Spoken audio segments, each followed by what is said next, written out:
Welcome to The Real Grind, hosted by Karen Gowans and produced by Armen Dilanchian. This episode is brought to you by 4D Legacy Studios.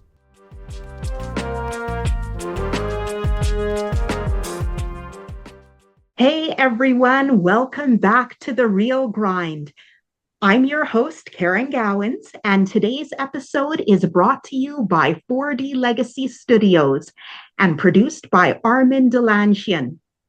We've got a very special guest joining us. She's a rising Filipino actress and filmmaker based out of Vancouver, and she's carving out a space for herself in a very tough, grueling industry that doesn't always open the door for new talent.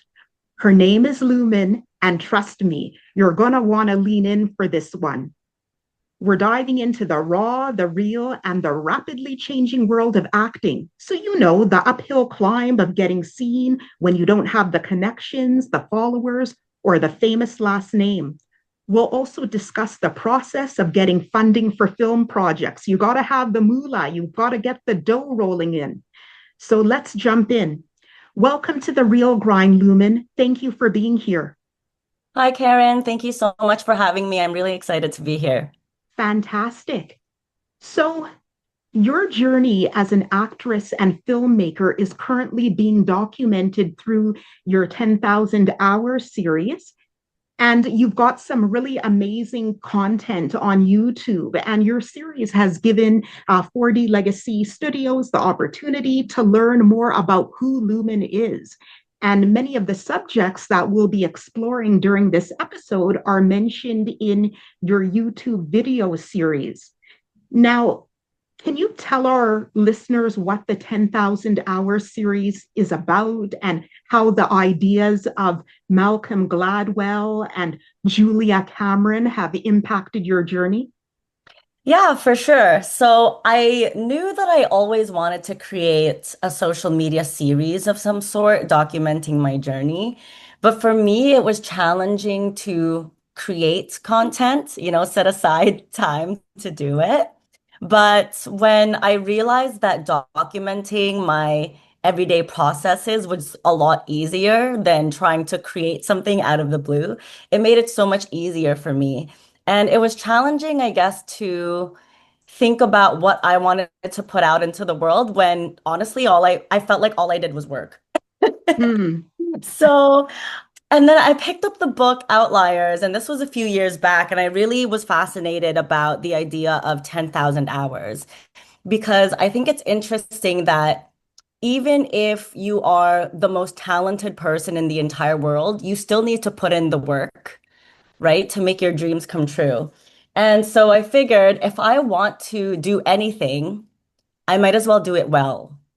So if I want to master my craft, if I want to be a master actor, if I want to be a master filmmaker, then I have to put my 10,000 hours in. And Hmm. so that's when I started just creating content and documenting my journey. And I've been sharing it on TikTok and YouTube, and it's been really amazing. I've had people in real life come up to me and say, "Hey, I think your idea was really great," even though I suppose I can't really take credit for the 10,000 hours idea. Hmm. But I guess it's just a way of showing people that it really is a grind. This is so ironic that I'm on the real grind right now, but every single day, you have to put the hours in. It's a Yes. hustle. Mhm. Yes, yeah, that is so true. Yeah, that time investment is very critical, especially when somebody is in a field that involves a lot of creativity. There's time that needs to go into processing ideas and planning. That's interesting. So Mhm. you produced the Filipino family film Three Eights and a Wedding. What is Three Eights and a Wedding about? Yeah, so Three Atas in a Wedding is a comedy film. It's a film about three sisters who ruined their younger brother's wedding. Hmm. And of course, they try to fix it. But of course, with the chaotic Filipino family dynamics, they run into some issues. And I think at its core, Three Atas in a Wedding is about love. It's about being there for your family members no matter what happens. And three ates, I should say, is ates is a Filipino word for older sister. So in our culture, there are a lot of relational words that you can use to address other people. So if it's an older brother, you use kuya. If it's an older Oh, sister, you use ate. So in this case, it's actually three older sisters and a wedding. Mhm. interesting. And you know what? I thought it was eights, but it's ates. Am I pronouncing it correctly? Yes, you Ates? are pronouncing it correctly. All right, ates. Interesting. Well, you learn something new every day. Wow, interesting. So, Lumen, tell me what inspired and motivated you to create this film? Can you tell me about the development and origins of Three Ates and a Wedding? Yeah, for sure. So our director, Kevin Ang, actually approached me for coffee. And he used to be a wedding photographer. And I remember he mentioned that he was shooting this wedding. And during the wedding, it was just like the classic bridesmaid scene where the sisters of the groom were making a speech, and one of them got super, super drunk. And they gave a horrendous speech that had the entire room gasping. And he Oh, said, wow, this is hilarious. I should make a movie about this. And of mhm. course, because he's Filipino, he wanted to relate it to Filipino family dynamic. So when he approached me for coffee, he just wanted to, I guess, get an understanding of what my experience was like growing up in a Filipino family. And for me, I'm third out of six kids. So I come from a big family. I'm right Okay. smack dab in the middle. I'm a middle Uh-huh. child. And I guess having the experience of relating to my siblings and my cousins and all of these different things, you kind of come up with different archetypes. And Mhm. I think when you're an actor, you sort of see this more in other people, Yes. as awful as that sounds, as going about your daily life. And for me, I came up with three different very strong archetypes that I think would make lovable characters. So the Mhm. three older sisters, the oldest one in the movie, her name is Mariah. And everyone knows with the older sibling in a lot of Filipino families, you're likely the most responsible one. Mm. You're probably a little bit type A. You're probably the grand organizer of things. You're probably carrying a lot of weight on your shoulders. Yes. There's a really funny meme about being an eldest daughter going on around in the internet. And of course, like people are just trying to make light of some of the traumatic things that I guess people experience. Mhm. But that is definitely a character archetype, as having that parentified child carrying so much of the weight for the family and not having any gratitude towards that, I suppose, from other members of the family. The Mhm. second sister or the middle sister is my character. So I play the role of Marissa in Three Ates and a Wedding. And she's a little bit more of a diva. Her heart is in the right place, but she's a classic girly girl. She loves pink. She loves being out there. She loves being herself. She's a little bit messy. So in the film, she's actually unemployed. None of her relationships have ever worked out for her. So she's a little bit jealous that her brother is getting married so soon. Mhm. When in the film, she goes, and I've tried so many times to make it work with so many different men, and none of it has ever worked out. So it's kind of funny, but I think essentially she's the type of sister or family member that you would have that is just the kind of person that shines, but in a way that it's just she's being herself. Like she doesn't Yes. go out of her way to get attention. She's just lights up the room just for being who she is. And she's really funny. Mhm. So I feel like we all have somebody in our lives like that, whether it's a friend or, a cousin or a sister or somebody. And the last sister, her name is Mary Bell, and she is the black sheep of the family. All So, right. I mean, I think there's maybe at least one black sheep in every family, maybe, but Yes. she's the type of person who sticks true to herself. Mhm. You know what I mean? Like she doesn't really care too much about what other people think of her. She wants to do whatever she wants to do. She's maybe a little bit rebellious when it comes to traditional family values. And maybe this is getting more into the caricature of it a little bit, but our actress actually had tattoos and she had that whole alternative look going on. So I felt like Oh, that really worked for that character. But it's not to say you have to physically look like a black sheep to be a black sheep. It's just about having the courage to be yourself and be different. And that's what the characters are about. that Um, yeah, yeah. yeah, that is so interesting. So there is a medley, a good mix of different personalities Yeah, in and I that think film. it's interesting because when you look at these three different characters, I Hmm. wouldn't be surprised if you saw yourself in every one of them. Yes, I think there's a little part of us in everybody that feels like they're carrying maybe a little too much or yes. overgiving. And there's probably some of us that feels like when we're in our flow state, we really can light up the room and we are magnetic and we are charming just for being who we are. And there's a little part of us that is a little bit anti-authoritarian and a little bit rebellious. So, yeah.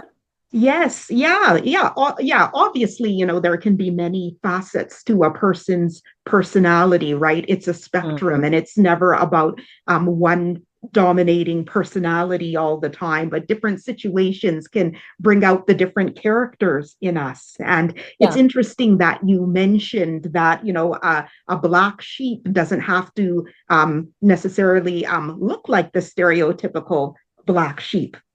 And Mhm. like you were mentioning tattoos and stuff. Tell me about the experience of selecting the cast and crew for three ates and a wedding.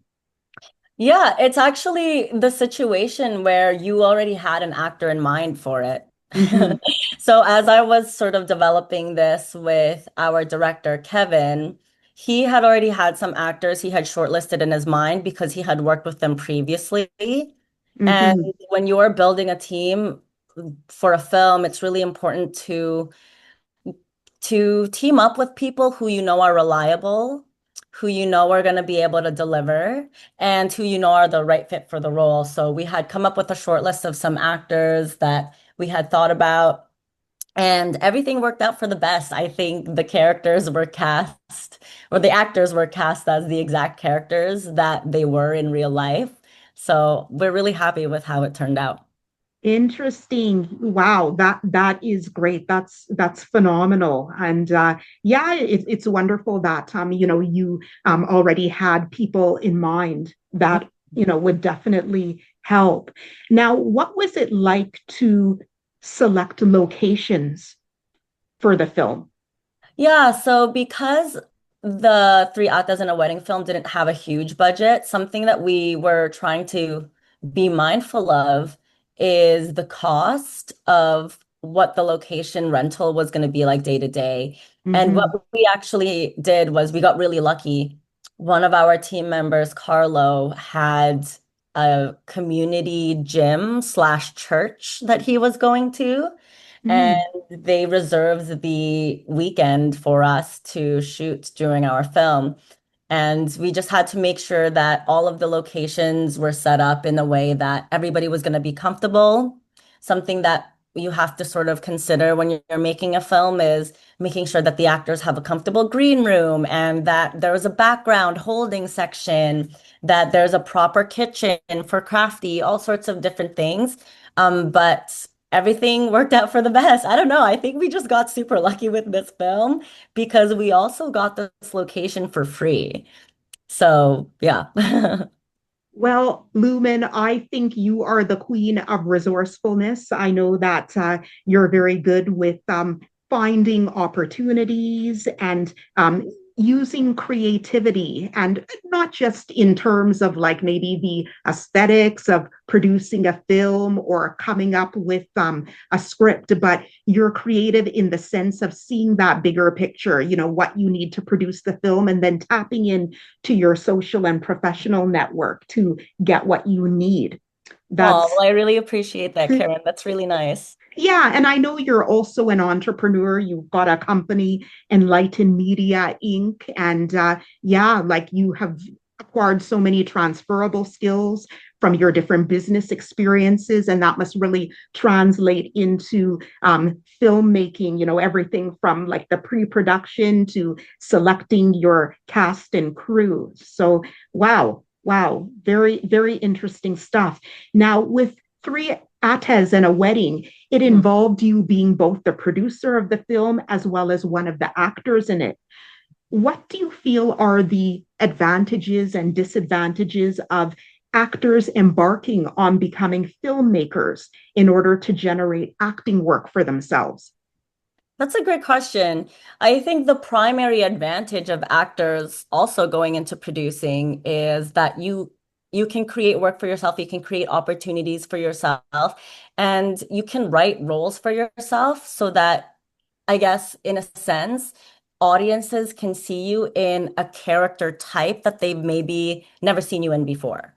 So if you specialize in one category, let's say, for example, a comedy, and you decide that you're going to cast yourself as a lead in an action film, then maybe they can see you also as an action star instead of somebody who's just always being the comic relief character. So that's a Mm-hmm. huge advantage. I think it is a lot of hard work to do both.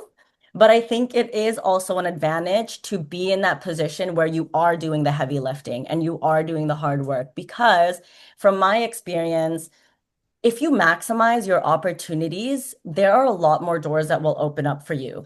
You never know which film festivals your film is going to end up going to. And when you get to those film festivals, you might have the chance to be interviewed for something. You might have the chance to be invited to an exclusive brunch where you can meet directors and working producers in entertainment. So I think even just having the media pass or the lanyard as a producer is so advantageous in learning about all the other aspects of the film industry. And I Mm-hmm. will say that there is an disadvantage in that sometimes you feel that you're doing almost too much. Like you're burning out because you're act so for three actors in a wedding, and I'll just speak from my experience. I was the actor, and when I wasn't acting in films in front of the camera, when I wasn't an actor, I would be behind the scenes creating social media content. I would be Mm-hmm. behind the scenes organizing things as a producer in the back, making sure everybody is okay, making sure we have enough food still for everybody, making sure that we're coordinating all of the logistics of the shoot. And Yes. I was just really happy to have an amazing team behind me because I really could not have done it all by myself. Mm-hmm. Mm-hmm. Yeah. And I think also, like, my thought on this is if you are a producer that is also acting in the film, you will relate to your cast members better, right? Because you know what it's like to be in their shoes because you are acting in the film. Very interesting. So, Lumen, tell me more about the character you played in Three Ates and a Wedding and how the role has helped you to grow as an actress. That's a great question. I really loved portraying Marissa because she is so similar to me in so many ways. But I think one way that she has really helped me grow as an actress is showing me how to embrace my Filipino cultural identity even more, but also learn to channel it into my work. So there's actually a scene where she had to distract the guests by singing the Filipino national anthem. Hmm. Mm. And it was so interesting to me because it was almost like I had to relearn my roots in a way. When I left the Philippines and I'm immigrated to Canada, I was only 6 years old. And when you're 6 years old, there's only so much of the language that you learned in the first place for you to retain it, right? Mm-hmm. So, and I think having to sing a song with all Tagalog words was so amazing for me because I had to learn the new song first of all, and I had to sing it. So I had to learn all of the notes. And I also had to learn it, I guess, or relearn it in a language that was my mother tongue. Mm-hmm. There were so many lyrics that I didn't even know the meaning of those Tagalog words because it's an old Tagalog, firstly. But Oh, also, it was like, it's just not words that you use every single day. Like even when I speak with my parents, those aren't words that I'm using. So it was really interesting to sort of dig into the history of the national anthem, really dig into what the words actually mean for our people. And it was so great to channel that into the film.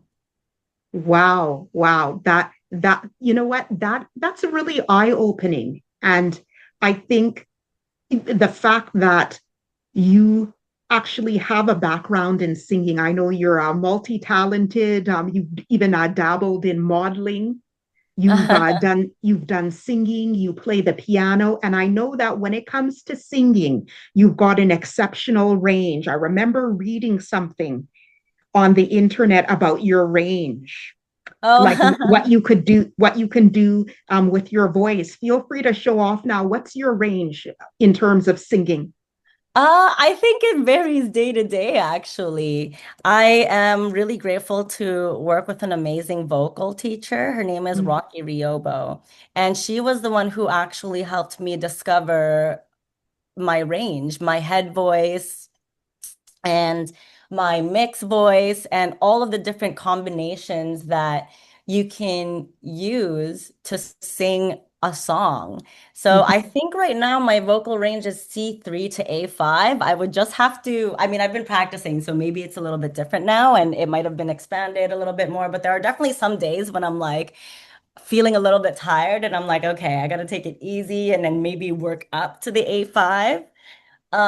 But yeah, I think it's interesting because for our listeners, if you don't think you can sing, you probably can. mm, Because I didn't think I had it in me until I realized that I had always wanted to take singing lessons. And if I mhm, don't do it now, then it's never going to happen, right? Because there's no mhm. better time than now. So um, for my first lesson, we were just kind of poking around, seeing what my initial range is. And it's crazy how much you can improve even just after a few lessons and how much your confidence is going to grow. So, yeah. I have always admired people that sing, and I am nervous about the idea of singing. I only sing in the shower, so it's comforting and inspiring to hear that at first you were reluctant to get into singing, but then you Mhm. discovered that you have actually like what appeared to be a hidden aptitude. You had it in you to be able to do it, but at first you didn't think that you can sing. That's interesting. And it's interesting to see what other styles that you might like as well. Like I never thought that I could do operatic singing, and I've always loved musicals, but I didn't know I could do opera. And yeah, my teacher is amazing, and she really helped open up other possibilities of other genres that I could sing with my voice. So yeah, highly Mhm. recommend. Great. Yeah. Well, maybe I'll take some singing classes so that I can start singing in front of people and not just in the shower. Yeah, you would enjoy it. I mean, I think it's a little bit scary, like with any other performing arts when you get up on stage. Hmm. But once you get into the flow, it's like nothing else matters, you know? Yeah, yeah, yeah, for sure. Yeah, that's logical. That totally makes sense. Sometimes a person just has to break through their comfort zone and take a risk, and they might be pleasantly surprised about their capabilities. Mhm. Awesome, awesome stuff. So you mentioned film festivals earlier. I know that Three Atas and a Wedding was featured at some film festivals. I think there's three that the film was featured at. Can you tell me about those film festivals? Yeah, so Three Authors and a Wedding premiered at the Vancouver Asian Film Festival here in Vancouver. Then we moved to the Disorient Asian American Film Festival of Eugene. And the most recent one that we attended was the Los Angeles Asian Pacific Film Festival. And all of those festivals were largely focused on creating platforms for Asian creators to have a stage and to promote their films. We have been really lucky in that all of the organizers were so supportive of us. They have We've gotten amazing reception for our film. One of my favorite things to do at film festivals is seeing how much people laugh when they watch our film. It's Mm, probably the most satisfying thing ever. And yeah, it's just a great way to meet people. I've met some amazing filmmakers and have seen all of their other work as well. It's just a great way to be in community, especially right now. So yeah. hmm. Mhm. Yeah. And being the resourceful, creative person you are, what marketing activities did you decide to pursue to promote Three Atas and a Wedding? Well, beyond the festivals, we had a very limited budget for marketing. So our social media efforts and digital efforts were all organic. But the best thing I think about being Filipino is that no matter where you are, you will have a community. Mm-hmm. We actually call it the bayanihan spirit or the community spirit. It's just the premise that we are going to help each other no matter what, especially through tough times. If you have a project, you can go to your kababayan, which is our word for countrymen or like people who also come from the Philippines. That's what we call them because we're family. We're all Filipino. And so if you have a project and you need support, you can go to your kababayan for help. You can ask them to help you out in any other way, like maybe just to even share the project with their network or to help out in the project directly. That's the best thing I think is, I guess when you're in a community that you love and you truly support, you will always have a built-in audience. Mm-hmm. Wow, wow. And that's a great way to spread information about a project, through a community, through word of mouth.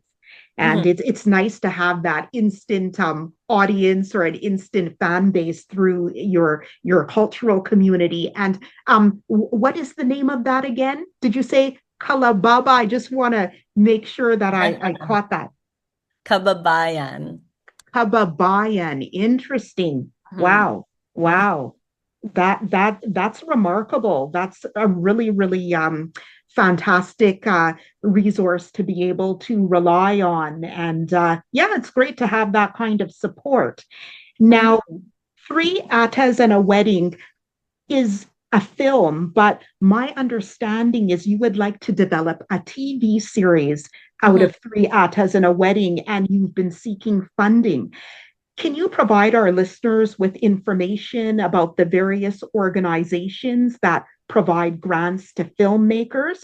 Uh, We'd like to know about what your experience has been like with obtaining funding.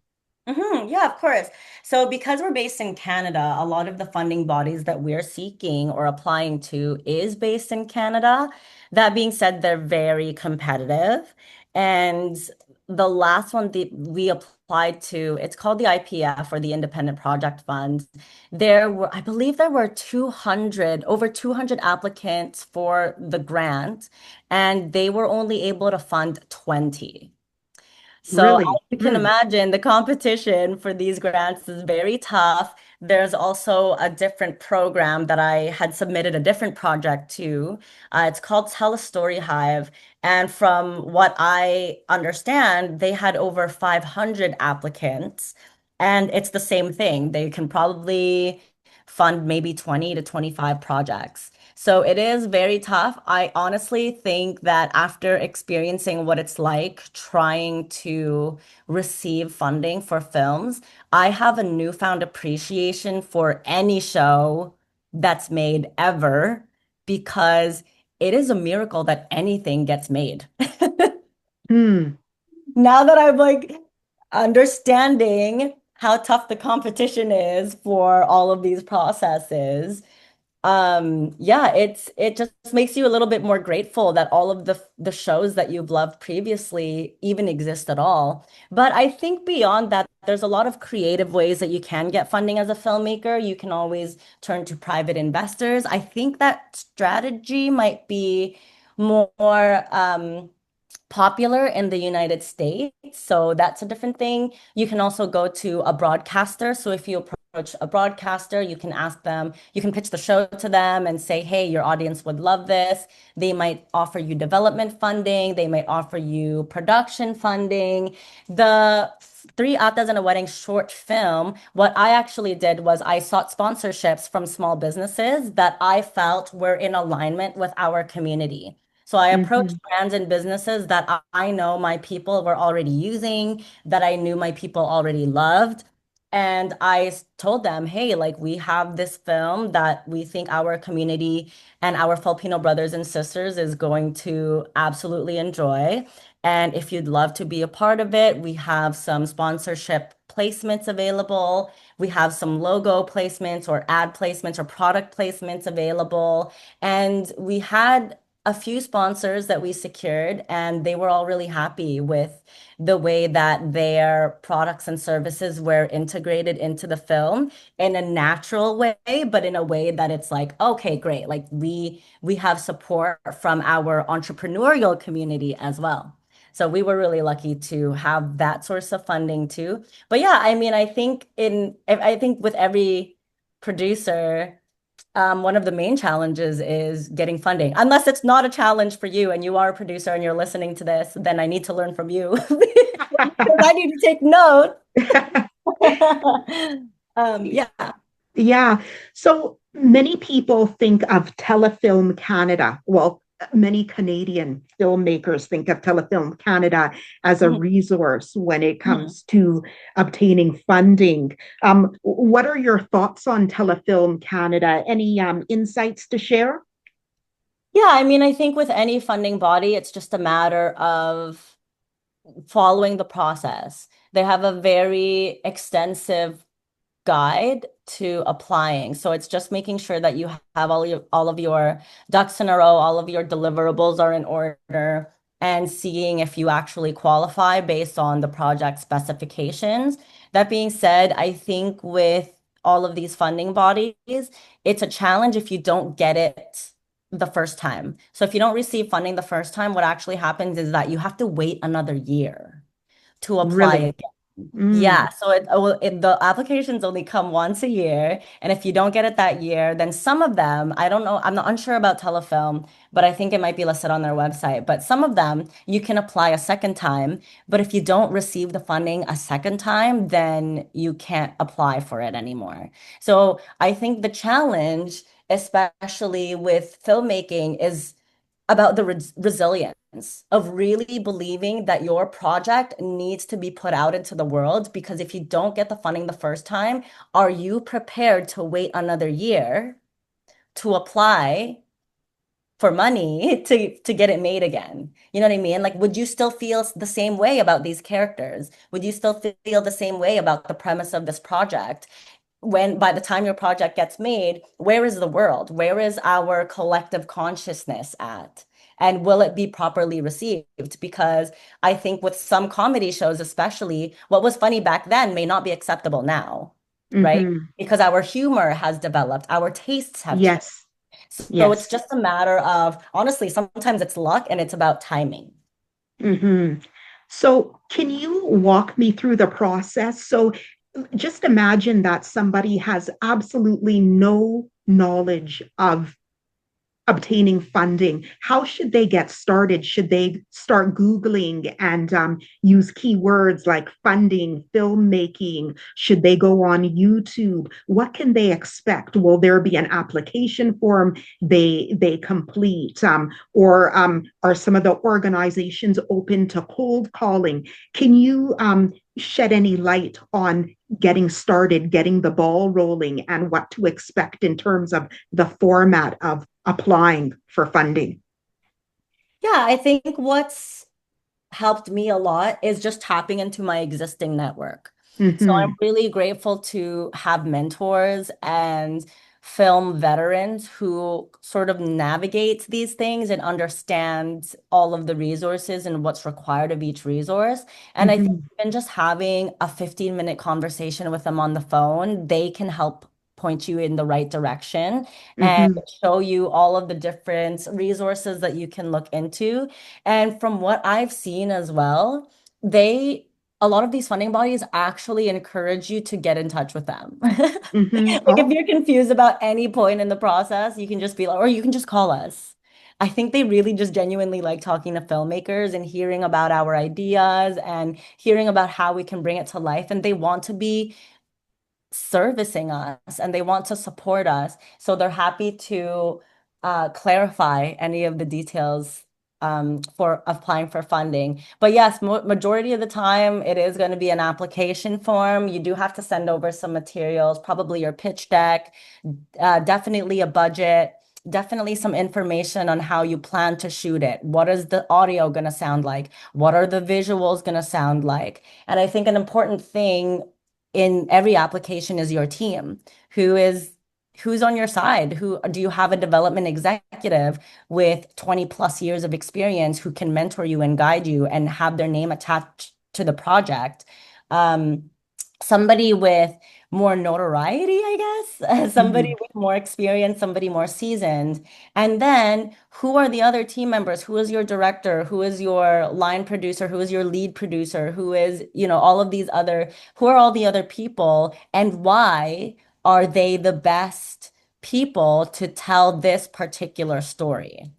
Why is Mm-hmm. it needed right now? Why does the story matter? And why does it matter now? And I think when you can articulate all of those different points and you can summarize it in a way that different application forms are going to ask Yes. for, then yeah, then I think you're ready to go. You do your best and you send it off, and then it's out of your hands at that point.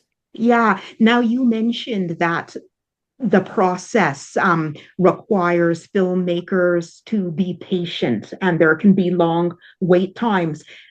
Are there any surprises? Were there any surprises that you encountered? Like I know the wait times may have been something new, something unexpected. Any other surprises that you faced when applying for funding? Hmm. I don't think so. I think with funding is always going to be a little bit challenging, but as far as surprises go, I don't think that I was surprised because maybe I'm just used to being rejected so much at this point Mm, that if I don't get something, I'm like, okay, let's keep it moving. We have to keep pushing. Let's find other sources. Let's be creative. Maybe we can go in this direction and fund it ourselves or shoot really guerrilla style and we'll do it all on our own. So I think that's the beauty of filmmaking in today's world, actually, is mhm. that if you get a lot of no's, from the traditional gatekeepers, right? The broadcasters don't want to greenlight your stuff. You're not receiving any funding from the traditional funding bodies, anything. Then there is still a way to get your story out into the world, and it might be a little bit different than what you had originally planned. But Mhm. with the way that digital is performing right now, who's to say that you can't get a million plus views on your story? You know what I mean? Mhm. Yes. So I think it's just a matter of being open-minded to where you're being led. Mhm. Yes. Yeah. Yes. No doubt. Yeah. That totally makes sense. I was telling our producer Armen Dilanchian the other day that you are very much like a Daruma doll. I don't know if you're familiar with what a Daruma doll is. It's a good luck charm, and I Oh. actually used to keep one on my desk. And it's a charm that is shaped like an egg. It looks like an egg and it's a doll, right? So Mhm. it's like this egg that is egg-like thing that is painted to look like a doll, and Mhm. it has a curved round bottom. And when you try to knock it down, it always rebounds. It stands right back up. And Oh, cool. you mentioned earlier that you weren't too surprised by the setbacks that you experienced when you were trying to obtain funding because you have been rejected before, you have faced adversity. And I really think that your ability to bounce back is one of your superpowers. And I think that's a really great thing. And that's quite inspiring. I think, in this industry, in the film industry, there are so many setbacks that people will encounter before they make it big. And that ability to bounce back when knocked down is so key. Now, I know that obtaining funding for the three eight ATES and a Yeah. wedding series has been challenging, and you're now considering turning the film into a YouTube web series. It's something Mhm. you're contemplating doing. What do Mm. you feel are the advantages and disadvantages of using YouTube to create a web series? Well, I think the primary advantage is that there aren't any gatekeepers. So Mm. you can create your film, you can shoot it with your friends, and you can upload it as high quality as you can make it. Mm-hmm. I think the primary disadvantage is I don't want to say oversaturation on YouTube because I don't believe that there's an oversaturation of Filipino content on YouTube from Canada to begin with. I think there's very, very few projects like that on YouTube, but I think it's just a matter of volume. I think it's have like having a social media following and building an audience is like anything. You have to put in the work every single day and you have to maintain it once you get to your goal of however many followers that you want to have. But you have to have volume. You have to be consistently putting content out there. And when you're doing a web series, when you're planning and scripting and doing all the pre-production for your web series, you're probably going to plan for six, maybe eight, maybe 10 episodes. And when you think about the maximum amount of web series episodes you're going to create, is 10 episodes going to be enough to get the kind of traction that you want? Yes, yes. Especially when you're in an online space, you're competing with everybody. You're competing Mm-hmm. with the OG YouTubers. You're competing with the Kardashians. You're competing with everybody. So it's sort of just a matter of we have to make this thing really, really well done. And we have to make sure that we have enough support in real life to tune into the web series online and that it's going to be shared through our networks and that it's going to really resonate with our audience. So Yes, I don't yes. know if I don't know. I guess there's a pros and cons for everything. Um, but yeah, I think at this stage in the game, it's just a matter of getting things out there. Do your best Yes, and just put it out into the world. yes, yeah, I totally agree. And I think that longevity is important, having the endurance to stay in the game when Hmm. things get tough. And passion really fuels that endurance. But I think it's also important to be flexible. If you try one format, if you're aiming for a TV series, you don't get the funding, you can be flexible enough to consider another format. And if you consider an alternative format and that format allows you to empower yourself, you don't need a decision maker to get the project off the ground. That's great. And I think that type of flexibility is a wonderful thing. The fact that you haven't been able to get the funding that you need for the TV series, but you're being flexible in your thinking and you're contemplating utilizing YouTube. That's great. And that topic was covered during episode 1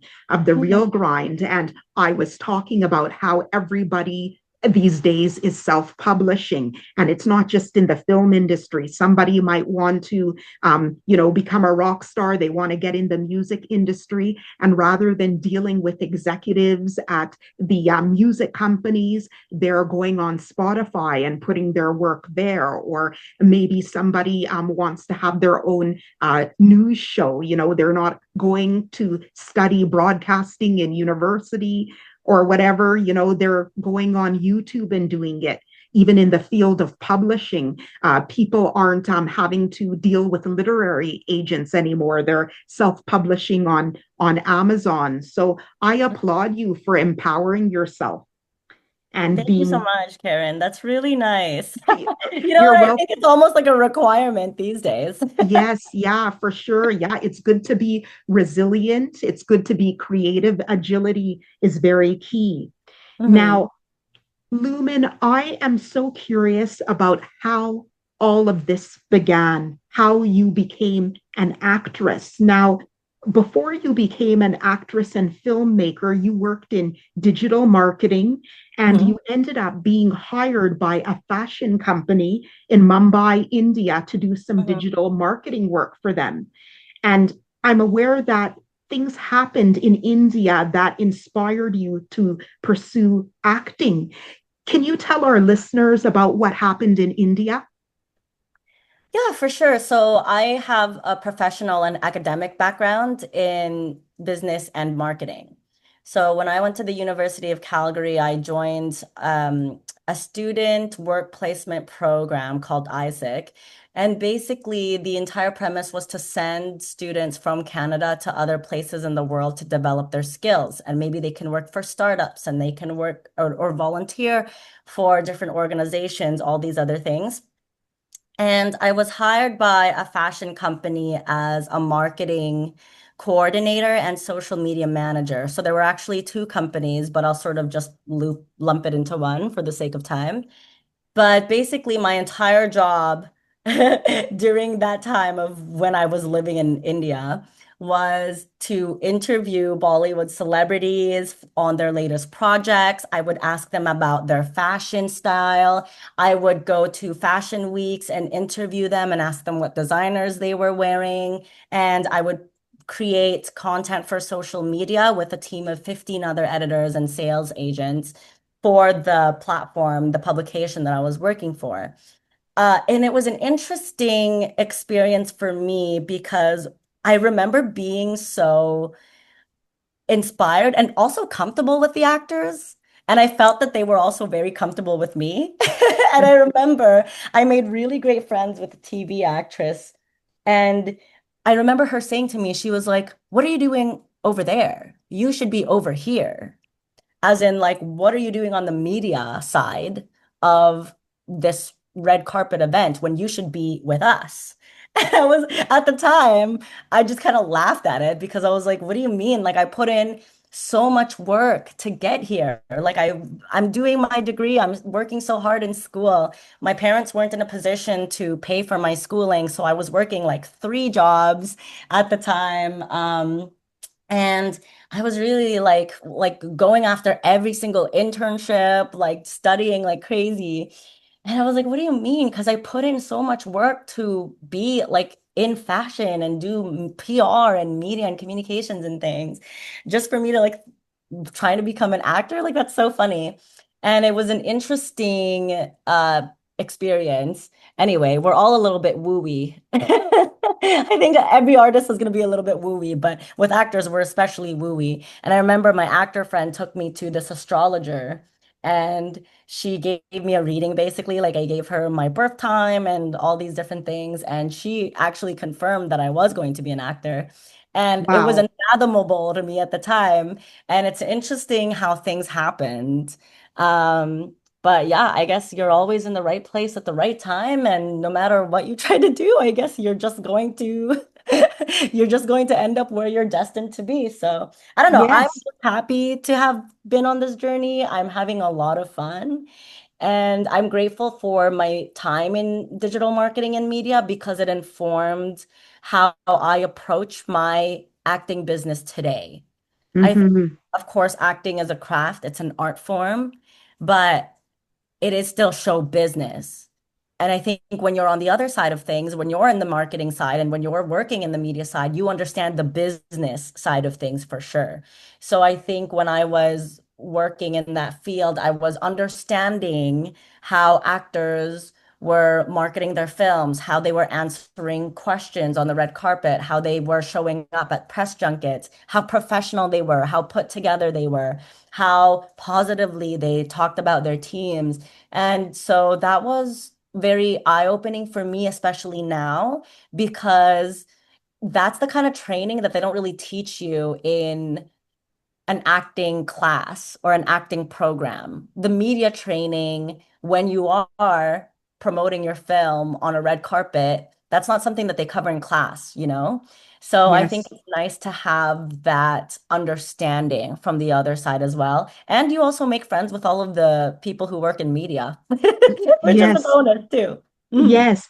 And something that I have observed about your journey, and By the way, I'm a huge believer in destiny. Something I've observed about your journey through tuning into your 10,000 hour series on YouTube is that some of the setbacks that you face, some of the obstacles, the problems have actually opened doors for you because this whole thing about learning about acting from the people in Bollywood and being in Mumbai, there was actually a job opportunity or a job you wanted, something didn't work out. My understanding is it was with a company in New Delhi.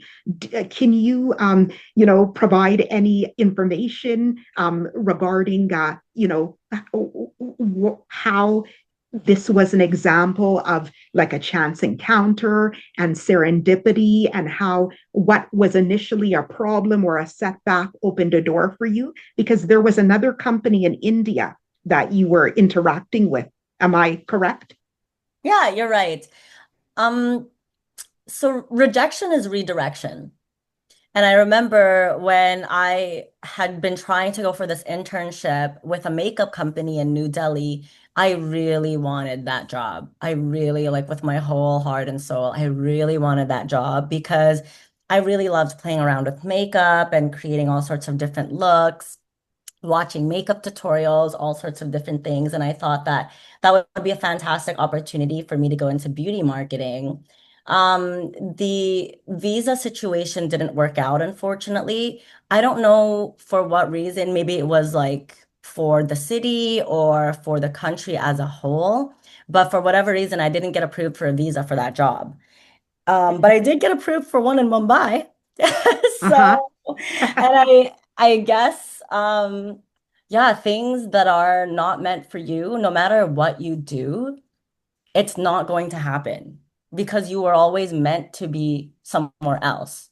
New Mhm. Delhi doesn't have the same entertainment scene that Mumbai has. Mumbai Mhm. is where Bollywood is. And Mhm. I think looking back now and where I'm at on my journey, I was never meant to be in New Delhi because I was meant to learn from the entertainment industry in Bollywood.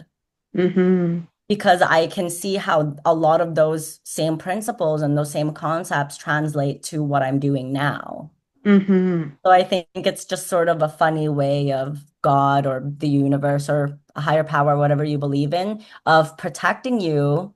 And it's just a lesson in trust and trusting that there's something better for you out there if you don't get that other opportunity that you want. Yes, yes. Yeah, I am with you 100%. And something I remember hearing in a video you made, a 10,000 hours video, is that the universe always takes care of us. And, Mhm. we don't see everything. Our vision is in 2020, but sometimes we may fall, we may experience a disappointment, but we're not all knowing, and maybe what we feel is a disappointment is actually the foundation for something that will just blow us away. Mhm. A phenomenal experience that was much better than that is much better than our original plan A, right? So yeah, yeah, I'm with you on that, girl. I hear you so much. Mhm. Now, your heritage is Filipino, and the Asian culture values humility. I'm Mhm. thinking about your acting career. Right now, I'm thinking about how your cultural identity has impacted your acting career. In the 10,000 hour series, you talked about how your passion for performing can be perceived as showing off and drawing attention to yourself. What Mhm. is your point of view regarding these opposing ideas? Yeah, I think probably growing up, I'm not sure if it comes from my parents or from people around me or whatever, but I had this sense of guilt Mhm. that I was too extra or too much or too passionate or trying to get attention or showing off when I was just being myself. So, in a way, I felt like for a long time I was taught to shrink myself and not take up too much space, I Mhm. suppose. And I think with Filipino culture, it's a culture that values humility, there's, in a sense, there's a crabs in the bucket type of mentality.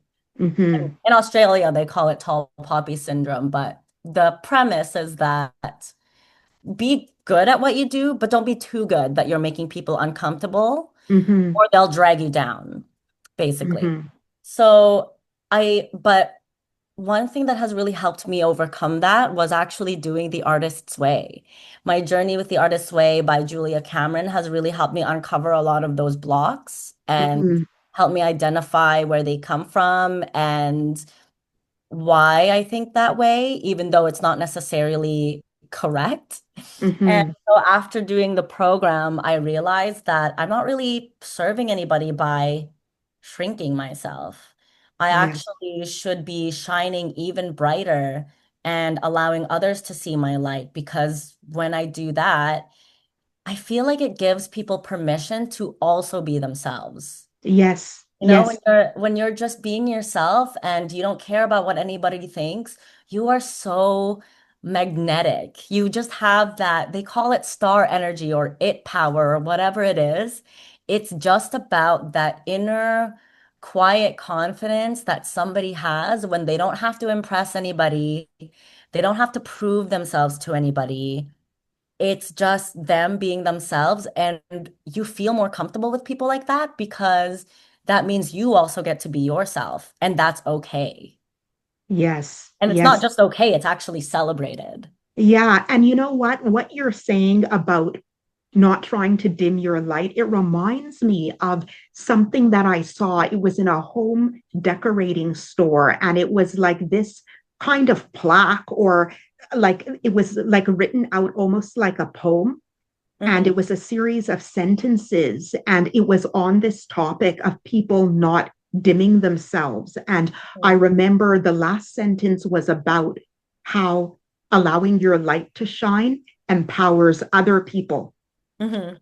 to be in the spotlight. It inspires other people because you're leading the way, you're setting an example. And Hmm. I think it was Nelson Mandela that wrote that. I'm going to have to dig it up. Hmm. But yeah, very, very interesting insights, Lumen. Thank So you. Yeah, true. I'm hoping that it helps somebody. I mean, for our listeners, I'm really hoping that you give yourself permission to just be yourself and be Mhm. your most authentic and full self.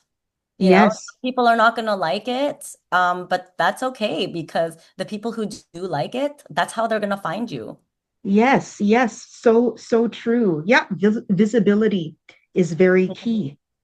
So, what was it like launching your acting career during COVID? How did you obtain acting training and build relationships during a time when in-person interactions posed a health threat? Everybody was wearing masks, everybody was trying to stay indoors, and then you were embarking on an acting career. That must have been so daunting and intimidating. How did you deal with that? Well, my first acting class was on Zoom. It was Mm, the height of the pandemic and everybody was indoors. And I guess in some ways you can view that as a disadvantage because, you're not getting the FaceTime with people, you're not on set to work.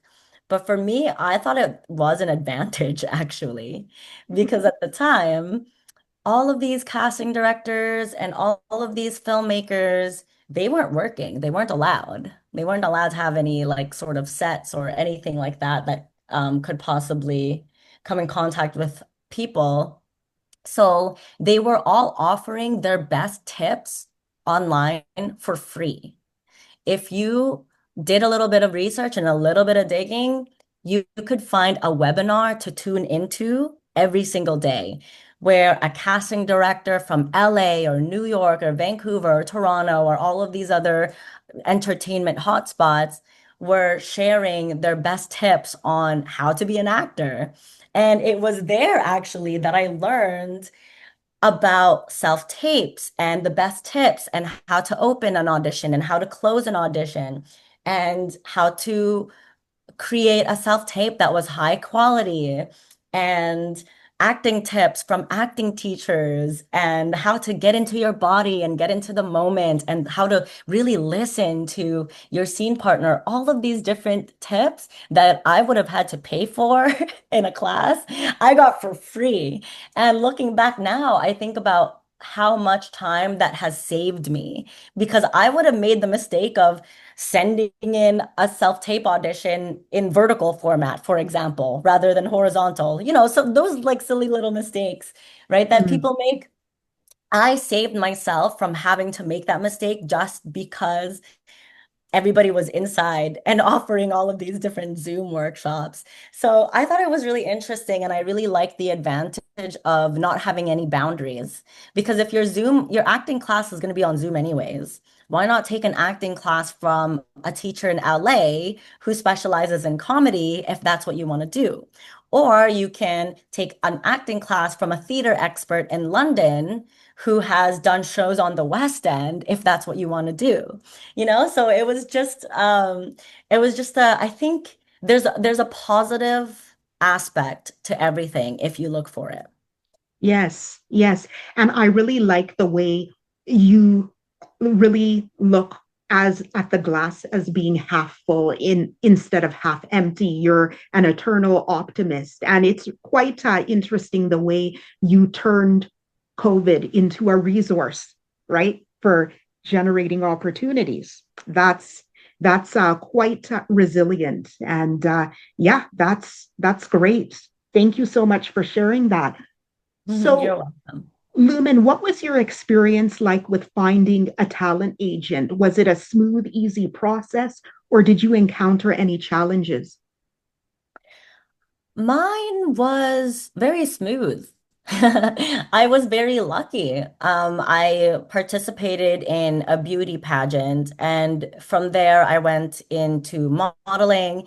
And it just so happened that the modeling agency I was with had started an acting division. Hmm. And I remember one of the hairstylists mentioned that I had a big personality and that I should really go into acting because I also I loved being on stage. I loved the dancing portion of beauty pageants. I loved speaking. I loved the philanthropy, the glamorous photo shoots. I loved being on camera. I loved all of it. And she was like, "You have to think about being an actor. Actually, I have a friend who's an actor who offers these classes." And that's when I got connected with Yvonne Chapman, who was my first acting teacher. And that's when I took her class on Zoom. And then from that point on, after my first acting class, that's when I knew I was like, this is what I want to do. This is what I want to be dedicated to. I want to devote my time to becoming amazing at this because I think it's important. I think this is my purpose. And so it was really easy, I think, from that point onwards. When I moved to Vancouver, my existing talent agent from Calgary was the one who connected me to my Vancouver talent agent, and I've been with her ever since. So for me, it was a smooth sailing. Unfortunately, I know that other actors maybe don't share that same experience, Hmm. but I think if it helps, the right people will always come into your life at the right time.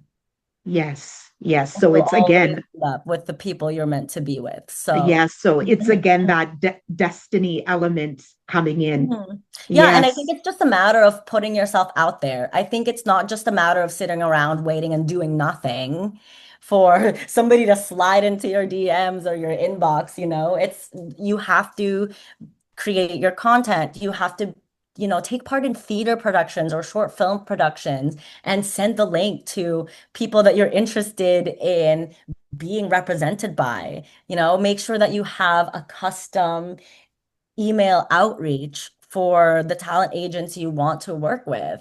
Hmm. It's a matter of making sure have a strong social media presence, make sure that your headshots are on point. It's all of those different things.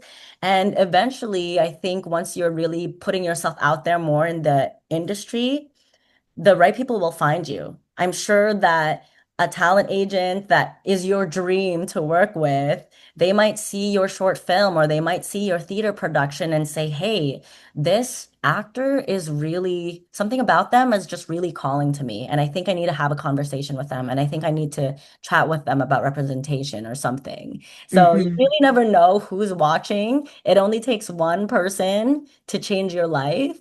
So just keep doing what you're doing, be great at what you do, and put yourself out there.